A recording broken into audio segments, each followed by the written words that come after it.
Malam itu, desa kami kembali gempar.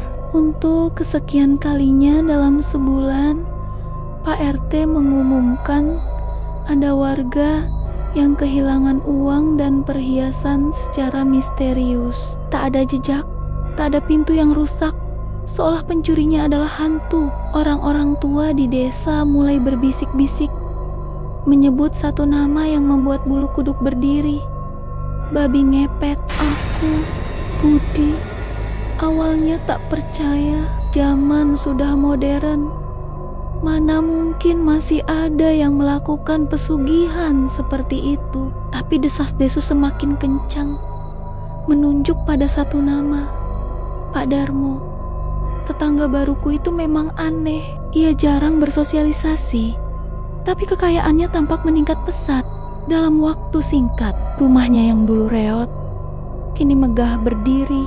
Rasa penasaranku mengalahkan rasa takut. Malam Jumat Kliwon, bersama dua temanku, Joko dan Agus, kami memberanikan diri mengintai rumah Pak Darmo. Kami bersembunyi di balik rimbunnya pohon pisang di belakang rumahnya. Suasana begitu sunyi, hanya suara jangkrik dan gesekan daun bambu yang menemani. Sekitar tengah malam, kami melihat sesuatu yang janggal. Dari dalam rumah Pak Darmo keluar sesosok babi hutan berwarna hitam legam. Ukurannya tidak wajar, lebih besar dari babi biasa, dan matanya menyala merah.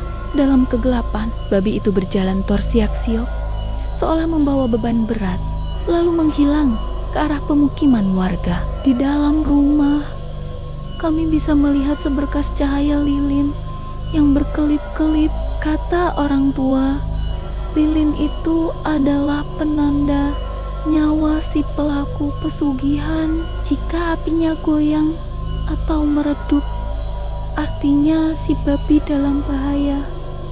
Jika apinya padam, maka si pelaku akan mati. Kita harus bagaimana? Bisik Joko. Tubuhnya gemetar hebat. Kita ikuti babi itu, sahut Agus nekat. Kita harus membuktikan ini pada warga. Dengan jantung berdebar kencang, kami mengikuti jejak babi itu dari kejauhan. Binatang jadi-jadian itu bergerak lincah dari satu rumah ke rumah lainnya. Anehnya, ia selalu berhenti di depan rumah warga yang tergolong mampu.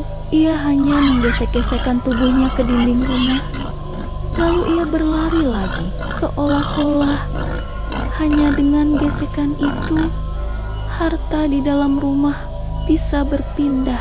Kami terus mengikutinya sampai ke ujung desa. Tiba-tiba babi itu berhenti dan menoleh ke arah kami. Matanya yang merah menyala seakan menusuk langsung ke jiwa. Kami membeku di tempat. Babi itu mendengus marah, lalu berlari kencang, bukan kembali ke rumah Pak Darmo, tapi ke arah hutan larangan di kaki gunung. Kami kehilangan jejaknya. Dengan panik, kami memutuskan kembali ke rumah Pak Darmo. Mungkin kami bisa menemukan bukti lain di sana. Sesampainya di sana, kami terkejut.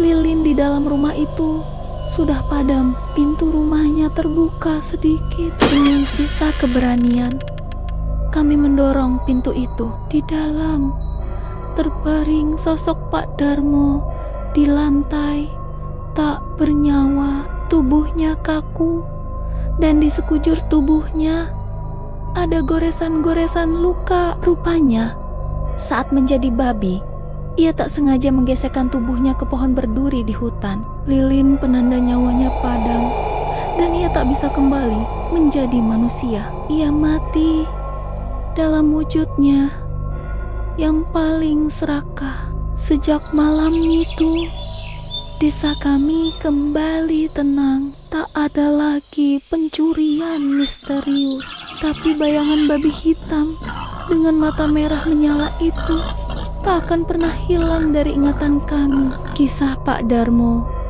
menjadi pelajaran pahit bahwa kekayaan yang didapat dari jalan pintas hanya akan membawa petaka. Jangan lupa untuk subscribe dan nyalakan lonceng notifikasinya agar tidak ketinggalan cerita-cerita selanjutnya.